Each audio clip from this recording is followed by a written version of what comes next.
Pessoal, vamos falar sobre a situação na Ucrânia, o que aconteceu de ontem para hoje, as novidades que tem na frente de batalha e principalmente um ponto muito importante. Agora que a Rússia conquistou Luhansk, o que vem agora? Qual é o próximo passo, tanto do ponto de vista da Rússia quanto do ponto de vista da Ucrânia? Essa é a grande questão que todo mundo está se fazendo.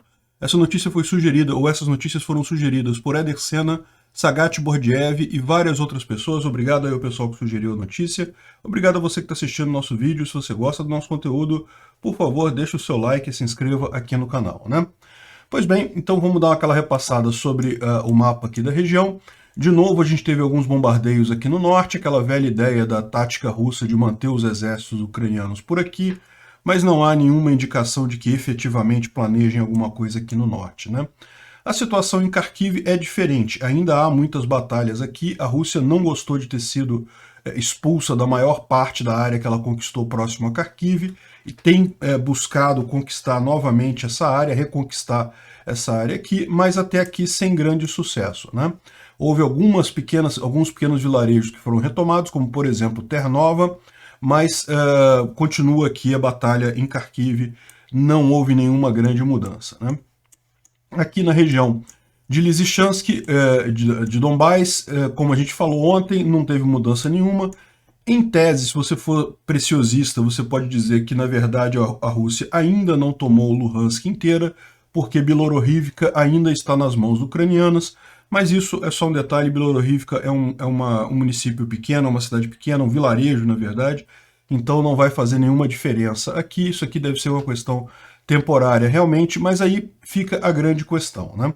O fato é, uma vez que foi encerrada essa batalha aqui por Luhansk, repara que a linha de frente da guerra aqui, ela ficou bem menos convexa, né? Com aquele breakthrough que os russos conseguiram em Popasna, eles de fato conseguiram criar nessa região aqui um grande caldeirão que, como a gente viu, acabou em última análise, expulsando os ucranianos dali. Não tem nada de errado nisso, a tática ucraniana era essa mesmo, a gente falou desde o início, eles vão ceder território, é lógico, evidentemente, causando o máximo de danos possíveis nos russos, né? Então a técnica, do ponto de vista estratégico, os ucranianos se saíram muito bem, mas o fato é, agora a linha está mais fácil de ser defendida, né? Você tem claramente duas linhas de defesa aqui, entre Bakhmut e Siversk, e entre Sloviansk e Kramatorsk e até aqui em Bakhmut também.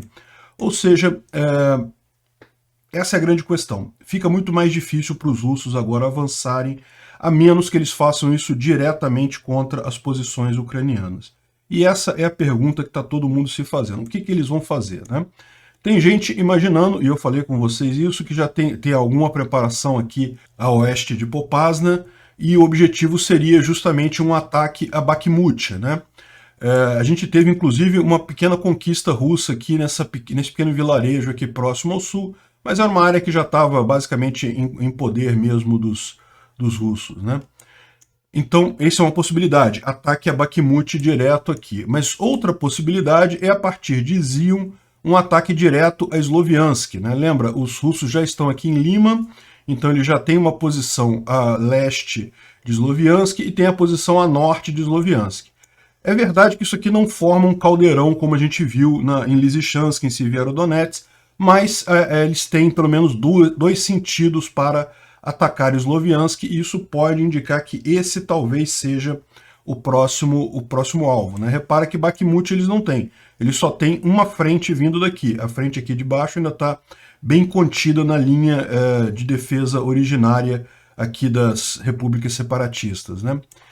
Enfim, essa é a grande questão que o pessoal está perguntando, né? Então o pessoal aqui no Instituto para Estudo da Guerra, eles falam sobre como o Patrushev, que é um conselheiro, um secretário especial lá do governo russo e alguém que fala muito pelo Putin, tem falado que não, que o objetivo não mudou nada, continua sendo o mesmo, que é conquistar toda a Ucrânia.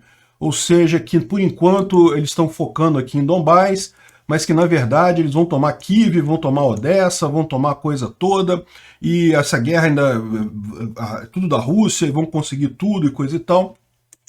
E lógico, isso só indica que, do ponto de vista político, o Putin não está pronto ainda a abrir mão dessa guerra. Ou seja, ele não considera que a mera conquista de Luhansk seria suficiente para ele dar por encerrada essa guerra. Isso a gente já sabia, já tinha essa noção, então não muda nada em relação ao que a gente sabe. Essa ideia dele de que, não, vamos acabar tomando toda a Ucrânia se eles continuarem nesse ritmo que eles estão. Se eles conseguirem continuar, manter esse ritmo que eles estão, eles vão levar 18 anos para isso, porque tomando uma cidadezinha de cada vez seria impossível, mas o mais curioso é que justamente eles não têm como manter esse ritmo. Nem esse ritmo que eles estão usando, eles não conseguem manter, né? Enfim, essa é a grande questão, né? Estão dizendo aqui, segundo lá o Patrushev, Nikolai Patrushev, vão retomar a Ucrânia inteira e não tem nada, isso aí tá de acordo com os planos, e os planos são esses mesmos, né? Por outro lado, você tem aqui também no Instituto para Estudo da Guerra o Igor Girkin, que é o Igor Strelkov, né, que é aquele guerrilheiro russo, mercenário russo, que iniciou ali as repúblicas separatistas. Ele está falando fazendo várias críticas a essa maneira como a guerra está sendo travada lá na Ucrânia, e a grande visão dele é justamente a necessidade de mobilização russa, né? O grande problema dos russos. Na visão dele, que o que estão fazendo agora nada vai adiantar, não tem como manter esse território, a menos que a Rússia faça mobilização, ou seja, obrigue os jovens lá numa determinada idade lá na Rússia a servir o exército, a entrar nessa guerra. O Putin não quer fazer isso porque isso seria algo que diminuiria a força política dele na Rússia, né? As famílias não ficariam satisfeitas com seus filhos sendo mandados para essa guerra. Mas essa, então, é a situação. Então, ou seja, você tem, de um lado, o Kremlin falando que está tudo de acordo, que vamos continuar, que a Ucrânia é nossa, que vamos ganhar tudo e coisa e tal. E, de outro lado, mesmo pessoas próximas ao Kremlin, próximas à Rússia, dizendo que, olha, essa situação não está muito boa não, né? Bom, e do lado dos ucranianos? Do lado dos ucranianos, eles seguem com a estratégia de destruir depósitos de munição. A gente vai ver como é que essa estratégia faz todo o sentido do mundo, principalmente agora que a Rússia está com dificuldade de logística na região, a gente vai explicar isso mais adiante. Então aqui teve mais um em Komossolskoye, em Donetsk, uma cidadezinha que fica mais aqui para baixo. Komossolskoye está aqui, ó, foi então destruído mais um depósito de munição nessa região. E também teve em Makivka, também na região de Donetsk, que é mais em cima aqui um pouquinho, aqui ó, Makivka, na região de Donetsk, também outro grande depósito que foi destruído ontem. E o rapaz está mostrando aqui o resto do HIMARS, né? Na verdade o HIMARS é o lançador de foguete, o foguete é o GLRMS, mas é típico aquele fragmento ali desse tipo de foguete, mostrando que realmente o que foi atingido aqui, o depósito de munição, foi atingido provavelmente por um HIMARS, né? Enfim, então essa é mais dois depósitos de munição atingidos. Essa é a estratégia claramente da Ucrânia, enfraquecer essa parte da logística russa. Mas lógico, isso não é toda a estratégia ucraniana. A estratégia ucraniana inclui também a contraofensiva, né? E aí tem um reporte de um blog militar russo chamado Coronel Kassad, que foi traduzido aqui pelo Dmitry, que é um amigo lá do Strelkov, né, do Igor Strelkov, e que ele está falando, exatamente, ele está falando sobre a contraofensiva ucraniana, que certamente vai haver essa contraofensiva na visão dele, e como que a Rússia deve se proteger para evitar, e que pode usar isso até como uma vantagem para a Rússia, né? É aquele negócio, no momento que você faz uma contraofensiva, na verdade você está no ataque. Então aquela vantagem que a Ucrânia tem hoje, de que ela precisa menos pessoas para defender uma área, essa vantagem passa a ser dos russos. Se os russos souberem explorar bem durante essa contraofensiva ucraniana, eles podem gerar, da mesma forma que os ucranianos geraram muitas baixas nos russos, os russos podem gerar muitas baixas nos ucranianos. Então ele está apontando exatamente para isso, que ele acha que certamente vai haver uma contraofensiva ucraniana agora no verão, ou seja, estamos agora no início de julho, então julho, agosto, em algum momento aí deve haver uma contraofensiva ucraniana. Isso bate com o que a gente imagina também, eu já falei sobre isso aqui, a gente tem algumas informações do próprio exército ucraniano, e faz todo sentido que seria algo por aí mesmo, final de julho ou final de agosto. Enfim, e daí ele está falando que, na verdade, isso pode ser uma grande oportunidade para a Rússia para diminuir a força do exército ucraniano e assim facilitar um avanço mais adiante, né? E a grande importância, segundo eles, é justamente que a Rússia force no reconhecimento para identificar essas invasões, ou esses contra-ataques, essas contraofensivas ucranianas, a ponto de agir de forma ágil, né, e conseguir causar danos nos ucranianos, né? Ou seja, isso mostra também que, do ponto de vista dos russos, eles estão também pensando a mesma coisa. E agora? O que vai ser, o que vai acontecer daqui para frente, né? E esse artigo aqui do Kyiv fala justamente sobre esse dilema do Putin, né? Como a gente falou no vídeo de ontem, o Putin já ordenou um reagrupamento de tropas, ou seja, a gente deve ver aquele negócio, né? Acreditar em palavra de russo não dá para acreditar muito, pode ser que ele tenha falado isso, mas a coisa não aconteça na prática. Mas é razoável imaginar que vai haver um reagrupamento de tropas, ou seja, que as ações ofensivas russas aqui deem uma pausa nas próximas semanas para eles reagruparem, fazerem rodízio de tropas e, enfim, se prepararem para a próxima etapa da batalha. E aí que justamente o Putin tem que decidir qual será a próxima etapa da batalha, né? O fato é, eles conseguiram avançar aqui em Luhansk, beleza, muito devagar. Nesse ritmo, eles não vão conseguir nada significativo, vão exaurir a força deles antes de conseguir qualquer coisa significativa. Muito pouco provável que consigam sequer Donbás. Mas e aí, qual será a nova estratégia dos russos, né? E eles colocam aqui algumas opções, que uma delas é continuar com esse avanço devagarzinho, né? Ou seja, como a gente falou, atacar Bakhmut, atacar Sloviansk, enfim, vai ser devagar, vai demorar um tempão, mas eles têm conseguido fazer isso aqui, conseguiram com Severodonetsk, com Lysychansk, então podem continuar com essa estratégia nas outras cidades daqui. É uma possibilidade. Mas existem outras, né? Ele pode focar no controle do Mar Negro, né? Então, eles estão muito preocupados com a contraofensiva ucraniana aqui em Kherson. Pode ser que os russos decidam, ao invés de continuar forçando aqui em Donbás, na verdade, direcionar uma boa parte das tropas aqui para Kherson, para tentar conter a contraofensiva ucraniana e talvez até ganhar mais território, talvez ganhar Odessa, tentar alguma coisa que é uma possibilidade também. Eu não acredito que eles tenham força para fazer isso, que eles tenham capacidade de fazer esse tipo de coisa, e se eles botarem o grosso das tropas, tirarem do Donbás, está arriscado eles sofrerem uma contraofensiva lá no Donbás também, né? Outra alternativa que ele coloca aqui é eles forçarem para a reconquista de Kharkiv.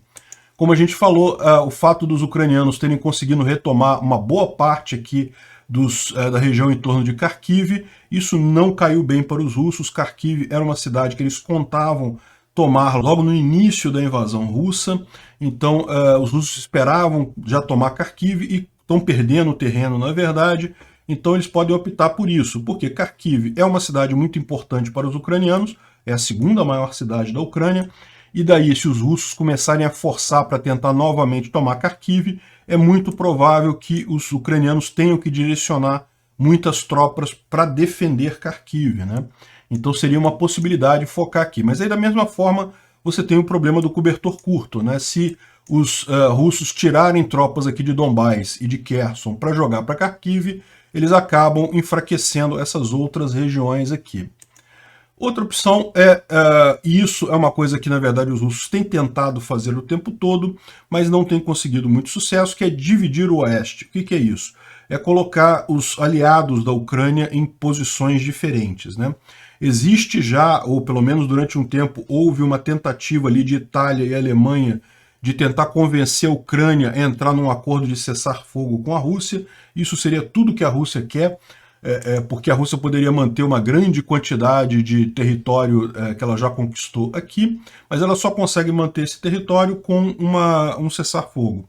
Se não houver cessar-fogo, da mesma forma que quando houve a República Separatista aqui, eles já tinham tomado tudo aqui na época, em 2014, Kramatorsk, Sloviansk, tomaram tudo. Os ucranianos foram retomando essas cidades todas imediatamente assim, em seguida. Então não tem como eles manterem esse terreno conquistado, a menos que eles consigam cessar fogo nessa região, né? Então, ou seja, isso é uma tática que eles estão tentando forçar alguns países como a Alemanha e a Itália, que estão sofrendo muito com a falta de gás russo, a tentar ter uma visão um pouco mais pró-Rússia, né?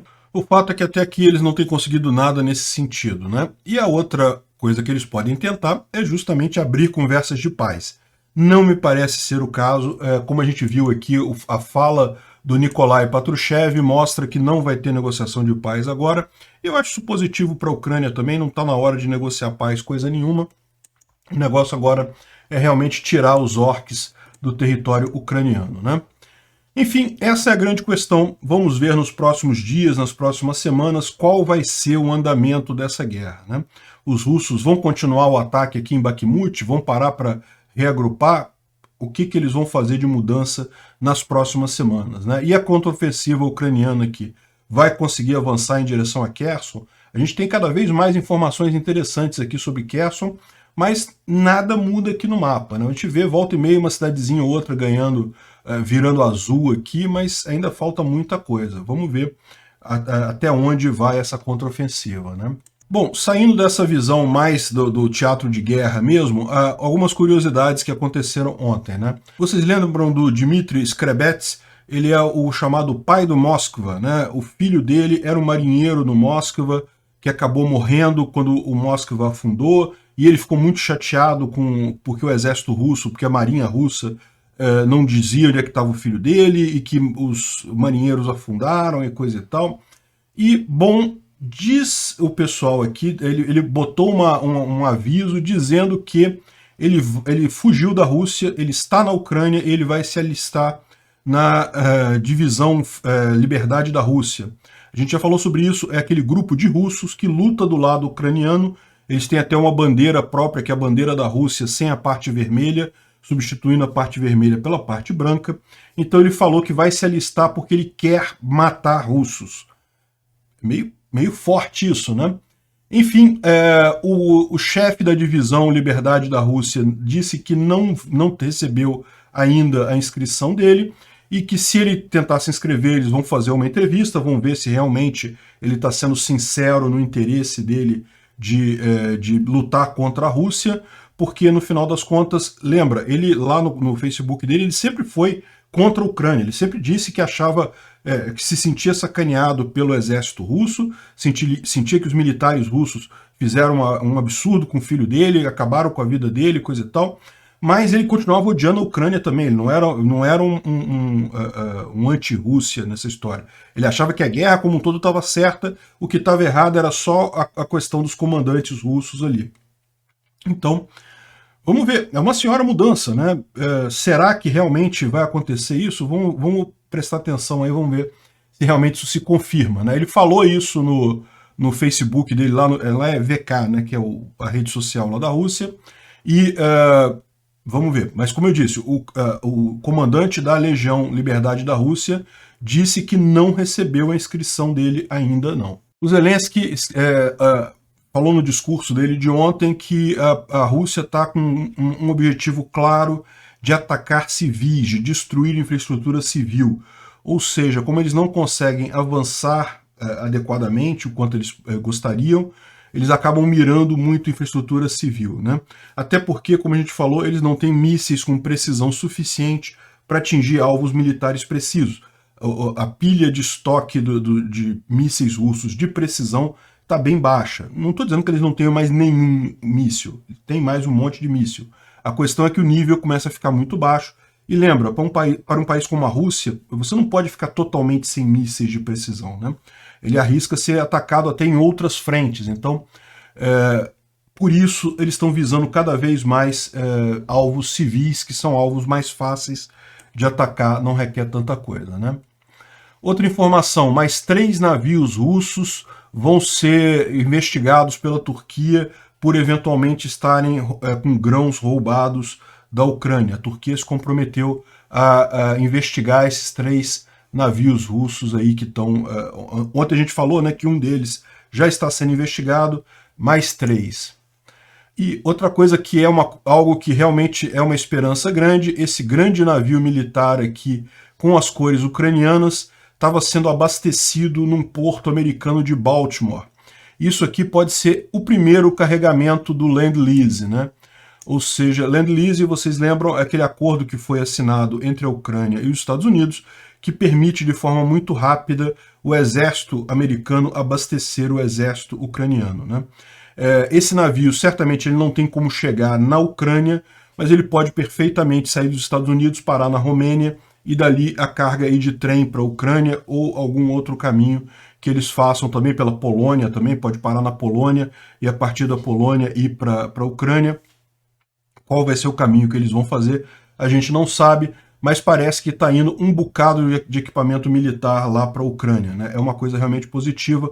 O Lend-Lease é uma coisa que vai fazer uma diferença enorme nessa guerra à medida que o tempo for passando, porque tanto Rússia quanto Ucrânia estão perdendo equipamento e não conseguem repor esse equipamento na velocidade que eles estão perdendo na guerra, né? A diferença é que a Ucrânia vai ter os Estados Unidos para ajudar ela. E também o primeiro grupo de ucranianos chegaram na Inglaterra para fazer treinamento militar. Então lembra, a gente falou sobre isso, o Boris Johnson ofereceu esse treinamento militar, por quê? Porque a Ucrânia está cada vez mais usando agora equipamentos ocidentais, né?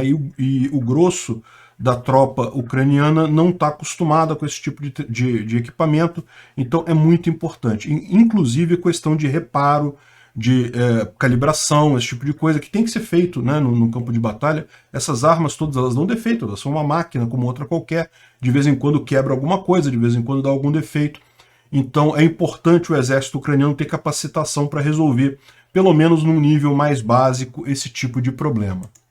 Eu pretendia entrar em mais detalhe nessa thread aqui do Trent Telenko sobre a questão da logística russa, mas o vídeo está ficando meio longo, eu não vou poder falar muita coisa, eu vou falar só o básico do que ele está dizendo aqui, que basicamente a Rússia está sendo forçada a abandonar a logística por caminhões, justamente por deficiência deles. Eles estão com muita demora para carregar e descarregar caminhões, isso está dando uma janela de oportunidade para os ucranianos atingirem esses depósitos de munição com HIMARS, né? E isso está deixando a logística russa toda basicamente dependente apenas de ferrovias. E isso é um outro problema que os russos têm, por quê? Porque ferrovias, embora tenham uma capacidade muito maior de transporte, elas têm menos capilaridade, né? Então isso é que está por trás dessa estratégia ucraniana de atingir depósitos de munição.